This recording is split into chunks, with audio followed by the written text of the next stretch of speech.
जय श्री कृष्ण। प्रणाम भक्तजनों। आज हम वैशाख मास महात्म्य की अध्याय 5 की कथा सुनेंगे। वैशाख मास के इस महात्म्य को सुनने मात्र से आपको संपूर्ण ज्ञान की प्राप्ति होगी। इस कथा में हम यह जानेंगे कि दान करने से क्या लाभ मिलता है। मनुष्य को कहीं भी कुछ नहीं मिलता यदि वह दान न करे। यहाँ तक कि ब्रह्मा सहित देवताओं को भी नहीं मिलता। जिसने कभी दान नहीं किया वह दरिद्र हो जाता है। दरिद्रता के कारण वह और पाप करता है। पाप के कारण वह नरक में गिरता है। इसलिए सुख चाहने वाले को दान अवश्य करना चाहिए। जिस प्रकार सभी गुणों से युक्त घर भी यदि धन संपत्ति से रहित हो तो वह शोभाहीन हो जाता है, उसी प्रकार यदि वैशाख मास की व्रत का पालन न किया जाए तो सभी महीनों में किए गए पवित्र अनुष्ठान और पुण्य कर्म व्यर्थ हो जाते हैं।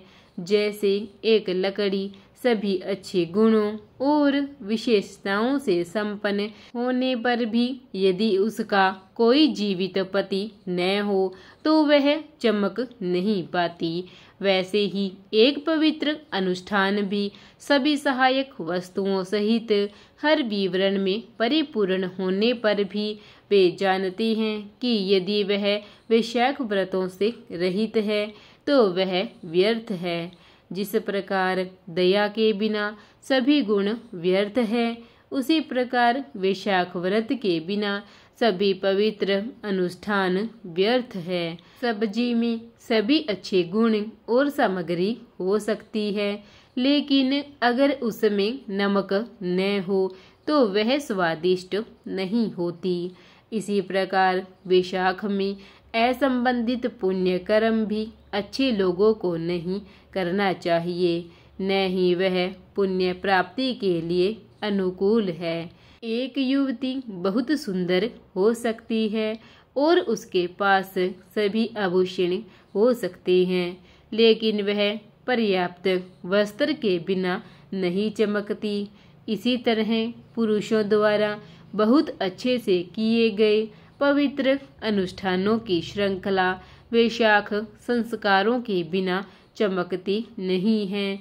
इसलिए यह तय किया गया है कि हर तरह के जीव द्वारा वैशाख के महीने में पवित्र अनुष्ठान किए जाने चाहिए। मधु के वध की कामना से भक्त को प्रातःकाल सूर्य के मेष राशि में होने पर पवित्र स्नान करना चाहिए और तत्पश्चात भगवान विष्णु की पूजा करनी चाहिए, अन्यथा वह नरक में जाता है। महीरथ नाम का एक राजा था। वह कामुक और कामुक था।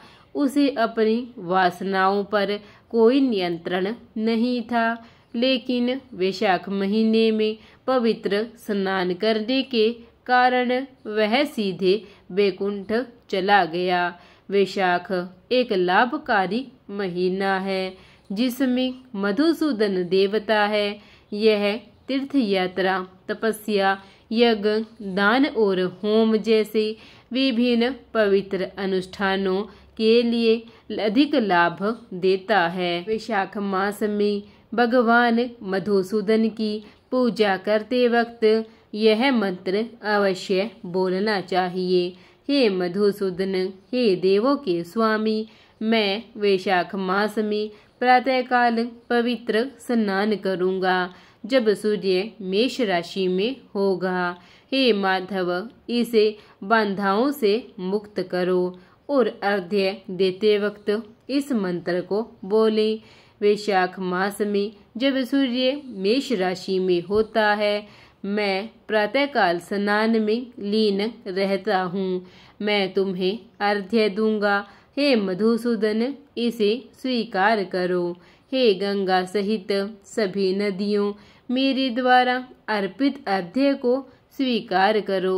हे तीर्थों और भंवरों, मेरे द्वारा अर्पित अर्घ्य को स्वीकार करो और प्रसन्न हो जाओ। हे यमराज, आप अग्रणी हैं, आप पापियों को दंड देने वाले हैं, आप सबको निष्पक्ष भाव से देखते हैं। मेरे द्वारा दिया गया अर्घ्य स्वीकार करें, बताए गए लाभ के दाता बने। भक्त को इस प्रकार अर्घ्य देना चाहिए और फिर पवित्र स्नान करना चाहिए। फिर वह 2 वस्त्र पहनता है और सभी अनुष्ठान करता है। वह बसंत ऋतु में उगने वाले फूलों से मधुसूदन की पूजा करता है। फिर वह इस महीने की प्रशंसा करने वाले भगवान विष्णु की दिव्य कथाओं और उपाख्यानों को सुनता है। वह 1 करोड़ जन्मों के पापों से मुक्त हो जाता है और मोक्ष की प्राप्ति करता है। वह न तो पृथ्वी पर, न स्वर्ग में, न पाताल में कभी कष्ट पाता है। वह फिर कहीं किसी योनि में जन्म नहीं लेता, अर्थात वह सभी बंधनों से मुक्त हो जाता है। जो मनुष्य वैशाख मास में घड़े के बर्तन में भोजन करता है, जो अच्छी कथा नहीं सुनता, जो तीर्थ स्नान नहीं करता और दान नहीं करता, वह नरक में गिरता है। 1000 ब्राह्मणों की हत्या का पाप तो किसी प्रकार से नष्ट हो सकता है, परंतु जिस मनुष्य ने वैशाख मास में तीर्थ स्नान नहीं किया, उसका पाप कभी नष्ट नहीं हो सकता। वह नीच मनुष्य जीवित होते हुए भी मरा हुआ है।